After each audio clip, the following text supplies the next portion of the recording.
પાલી દાણા લાવે, પાલી લોટ લાવે, પળી દૂધ લાવે. કેમ રોવા મીણ્યા? રોવાય થોડું. સાવરકુંડલા તાલુકાના દાધિયા ગામે આવ્યા છીએ આ બેબીમાં અને ગભા દાદાના ઘરે. પરિવારમાં બીજું કોઈ છે નહીં, દીકરા કે દીકરી અને દાદા અને માં. ઘર દેખાય સામાન્ય, એની અંદર એકલા જ રહે છે. તમારું ઘર કેમ હાલે માં?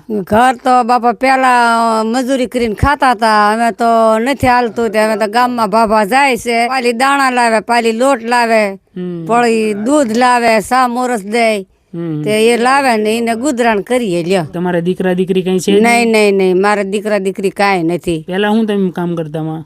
પેલા મજૂરિયા જ હતા. ઉંમર થઈ ગઈ એટલે માં કઈ નથી થતું? નહીં, કાંઈ નથી થતું. જો આ પાણીના ગાગીરના ઢળે તે જો આટલો નળ છે તે વળી પડખેથી આવીને ગોળામાં ગાગર પાણી નાખીએ. લ્યો, હા બાપા અમે ગટપણ થયા.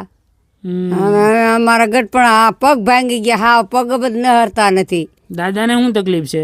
એમને પગ દુખે છે. મારા પાછી દવા શરૂ છે દાદા. શું તકલીફ? ટીબી થી થઈ ગઈ હતી મને, એટલે એની દવા શરૂ છે મારે. જોના ટીકડા પીડ્યા છે. ખેતીવાડી નું કામ કરતા હતા, મજૂરી કરતા, અમે રાખતા વાડી પણ કર હાલતા તા લગન રાખી છે.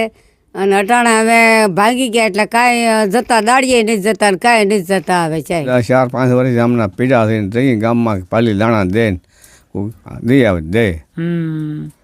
એટલે ઘર કરવું આપણે બહુ મુશ્કેલ પડે. બહુ મુશ્કેલ છે બાપા. હવે એમ છે કે ભગવાન લઈ લે તો બસ છે. ના ના, એવું ન આપણે વિચારાય દાદા.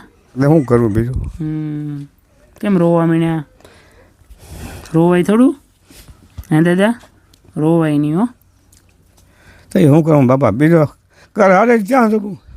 આપણને દુઃખ થાય, આપણા શરીર કામ ન કરે અને આપણું જીવન વૈશાળું બની જાય. હા, કોઈ ચિંતા નહીં કરો. દાધિયા ગામે આવ્યા છે અને આ દાદા અને માની પરિસ્થિતિ ઘણી બધી નબળી છે. ગામમાંથી પાલી બાજરો, પાલી લોટ લઈ આવી અને એનું ઘર ગુજરાન કરે. બીજી કંઈ ઘરની અંદર કોઈ સગવડ સુવિધા નથી. બસ દોસ્તો, તમારી આજુબાજુમાં કોઈ આવા નિરાધાર અને વૃદ્ધ લોકો રહેતા હોય તો એને સહકાર અને સપોર્ટ આપજો. આ રાશન તમને આપ્યું કેવું લાગ્યું? બહુ સારું લાગ્યું. તમારો ખૂબ ખૂબ આભાર. તમારું ભગવાન સારું કરશે. ભગવાન તો માં જે આપણને આપે ને એના હા, આ દુખ્યા માણસને દે તો એ તે એમને સુખ તો મળે ને બાપા. બિલકુલ બિલકુલ દાદા. બસ દાદા, કોઈ ચિંતા નહીં કરતા હો. આ રાશનનો સહયોગ આપણને હાલ યુકેમાં રહેતા નવનીતભાઈ કમલેશભાઈ જાદવના દીકરા દક્ષરાજના જન્મદિવસ નિમિત્તે મળ્યો છે. તો આપને જન્મદિવસની ખૂબ સારી શુભેચ્છા અને શુભકામનાઓ. બસ દોસ્તો, સહકાર અને સપોર્ટ આપતા રહેજો અને અમારા કાર્યની અંદર નિમિત્ત બનજો. ફરી મળશું આપણે એક નવા વિડીયો સાથે. ત્યાં સુધી આવજો અને તમારું ધ્યાન રાખજો.